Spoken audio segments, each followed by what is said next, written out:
just these ladies go wild! That was great. Good work. Ladies and gentlemen, you know this next gentleman. We met him on Hercules and Xena. We fell in love with him as Éomer in Lord of the Rings.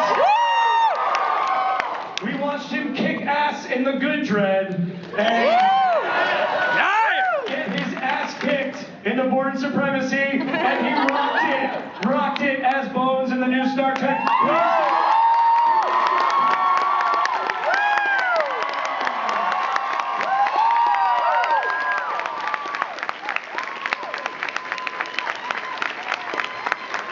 Hey guys, how are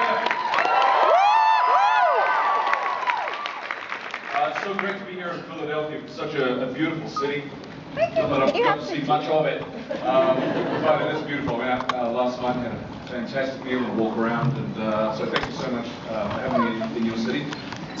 If you don't live here, then thank you for being here anyway. How are you guys? Good? I like how we called it the Good Dredd. We should amend the title. Well, let's get underway. Sir, how are you? Okay, Carl, when I've seen you in the Star Trek movies and in other productions, you do such an excellent North American accent that if I knew nothing about you, I would never have guessed. I would never have guessed that you are a New Zealander. You work with like one or more voice coaches to be able to do this. Oh, thank you for your question. Yeah, you know, every time I take on a project, and particularly one that has a character that is from somewhere in North America, I work with a dialect coach, and one that I've been working with for years is Michael Buster, and he worked with me for Star Trek and for a bunch of other films, including Dredd, and we get together and we'll go through the entire script, and we'll make a CD of our sessions, and then sometimes he's on set with me, but other times, depending on where it is, not. And then I will reference the work that we've done together and isolate any problems or issues. And you know, it's just like any other element in what I do. You have to devote time and energy into getting it right. And so you know, it's important to do. Thank you for your question. Okay. Thank you.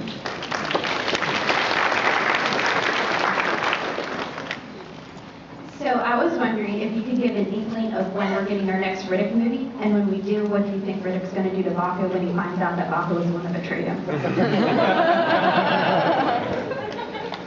That's a great question, and I have no idea. But chances are that they will make it. I mean, Vin loves, you know, the character of Riddick in the whole world, and it was such a great pleasure to work with David Toohey again, and Vin, and certainly if they get to make another one, I'd love to be involved with it. It'd be really interesting to see what does happen. I would actually like to see some sort of uneasy alliance between the two, for some whatever greater cause or reason, maybe to get Kara out of the universe or something, I don't know. She's there, I don't remember. We can get her there. So yeah, we will see. Thank you for your question. Thank you. Thank you.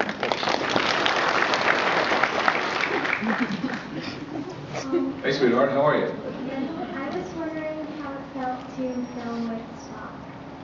You were wondering what? How it felt to film with Spock. Oh my gosh. It was amazing to work with both Mr. Leonard Nimoy and Zach Quinto. It was surreal, to tell you the truth, because, you know, obviously when I was about your age, were you 13? I'm 10. 10. You look like so much older. When I was your age, I used to watch Star Trek with my dad, and so to be in a scene with Spock and be delivering iconic lines like the sort that the great Forrest Kelly used to was so surreal and strange at times. And then it was just a sheer joy and pleasure to have the opportunity to not only sort of get to meet Mr. Nimoy, but also work with him a little bit, or be in scenes that he was in, and like he came in one day, in the last movie that we did, there was a Skype between young Spock and old Spock, and I don't know what the correct term is. A space Skype, and Mr. Nimoy, he came in for that day and sat on top of a ladder or something in front of all of us on the bridge and delivered his lines, which was extraordinary. And even though they already had video footage of him, which they could have played us, he was adamant that he wanted to come in and be there for it. And it was just such a generous and gracious, warm-hearted, kind man, and super smart, and had a lovely, dry sense of humor. And I feel very blessed to have known him. And Zach's pretty cool too.